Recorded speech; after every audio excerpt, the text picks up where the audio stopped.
தேர்தல் நடத்தும் அலுவலர்களுக்கான முதற்கட்ட பயிற்சி சென்னையில் நடைபெற்றது. 19,000க்கும் மேற்பட்டோர் கலந்து கொண்ட வகுப்பில் அளிக்கப்பட்ட பயிற்சிகள் என்ன, சற்று விரிவாக பார்க்கலாம்.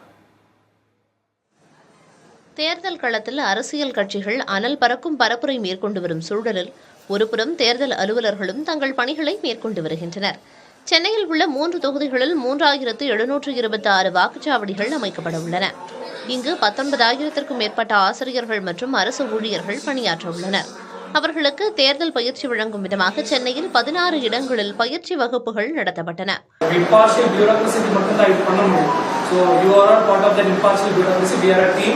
So personally, against the polling officers, I am welcoming, and until the last day, until we make the grand success, I all expect you to be with us as a team. Wish you all the best.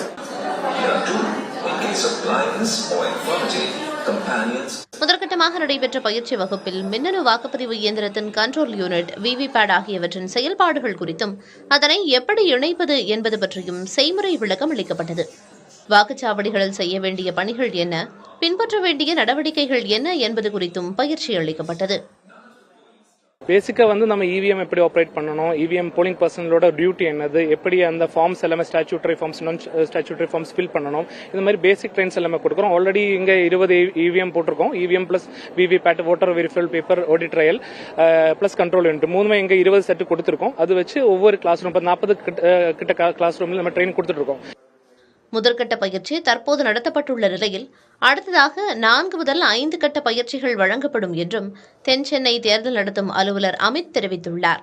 Almost 5 training session plan பண்ணிருக்கோம். First, second repeat, third, அப்புறம் polling டேலும் காலையில ஒரு train கொடுப்போம். இது நம்ம இன்னைக்கு நம்ம எந்த போலிங் ஸ்டேஷன்ல யார் போறாங்கிறது இப்ப தெரிய வராது. இப்போ நம்ம அந்த ஏரியால இருக்கிறவங்க அந்த கிட்ட எந்த ட்ரைனிங் சென்டர் இருக்கோ அங்க வர வச்சு நம்ம கொடுக்குறோம், ஆர்டர் சர்வ் பண்ணி. நெக்ஸ்ட் ரேண்டமைசேஷன் பண்ணும்போது தான் எந்த பார்லிமெண்டரி கான்ஸ்டிட்யூன்சிக்கு போடும் தெரிய வரும். அந்த டைம்ல we will give the detailed training. தேர்தல் அறிவித்தது முதலே சென்னையில் தேர்தல் களம் விறுவிறுப்பு அடைந்திருக்கிறது. ஒருபுறம் வேட்பாளர்களும் கட்சியினரும் வாக்கு சேகரிக்கும் பணியினை மேற்கொண்டு வரும் சூழலில் குறுகிய காலத்தில் தேர்தல் நடத்த தேவையான நடவடிக்கைகளை தேர்தல் ஆணையம் மேற்கொண்டு வருகிறது. புதிய தலைமுறைக்காக ஒளிப்பதிவாளர் விஜயுடன் செய்தியாளர் சுரேஷ்குமார்.